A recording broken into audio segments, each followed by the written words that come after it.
अस्सलाम वालेकुम। आज मैं आपके साथ अचार गोश्त की रेसिपी शेयर करूंगी और रमज़ान शरीफ में ये बहुत ज़्यादा मज़े की सालन लगता है। आप इसको ज़रूर ट्राई कीजिएगा। रेसिपी स्टार्ट करती हूँ। उसके लिए सबसे पहले मैंने जो 3 अदद प्याज लिए हैं, 3 अदद टमाटर लिए हैं और 10 से 15 मैंने हरी मिर्चें ली हैं। उसके बाद मैंने 1 kg चिकन लिया है, आप अपनी रिक्वायरमेंट के मुताबिक ले सकते हैं। उसके बाद मैंने ऑयल डालकर उसके अंदर जो प्याज था उसको मैंने चॉप करके बीच में ऐड कर दिया।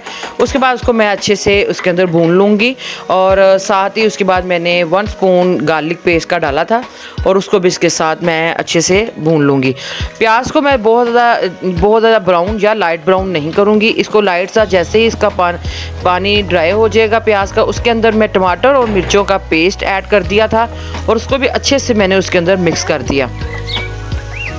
उसके बाद मैंने उसके अंदर जो 1 छोटा पैकेट जो अचार गोश्त का है इसमें यूज़ किया है। आप किसी भी ब्रांड का यूज़ कर सकते हैं। मैंने नेशनल ब्रांड का इस्तेमाल किया था और ये इसका टेस्ट बहुत ज़्यादा है अचार गोश्त में, तो आप अपनी मर्ज़ी से जोन से मर्ज़ी ब्रांड का यूज़ कर सकते हैं। उसके बाद मैंने अच्छे से मसाले को भून लिया। भूनने के बाद मैंने इसके अंदर चिकन ऐड कर दिया। चिकन को भी अच्छे से मैं उसके अंदर भून लूँगी और कुछ 10 से 15 मिनट के लिए मैंने इसको अंदर भूनना था और इसके लिए थोड़ा थोड़ा पानी आप डालते जाएंगे और साथ साथ उसको भूनते जाएंगे।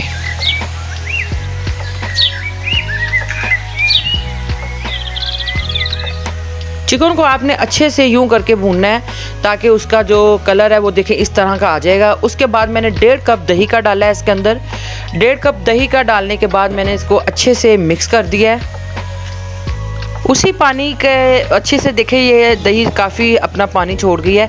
उसी पानी का जो मैं दम लगाऊंगी, इसके अलावा मैं पानी इसमें ऐड नहीं किया।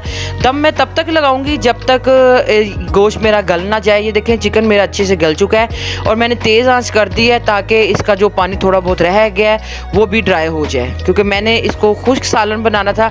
आप अपनी रिक्वायरमेंट मुताबिक शोरबा रखना चाहे तो शोरबा रख सकते हैं। मैंने इसकी ये ग्रेवी बना दी है। ये देखें मेरा मज़ेदार सा अचार गोश्त तैयार है। आप भी इसको ज़रूर ट्राई कीजिएगा।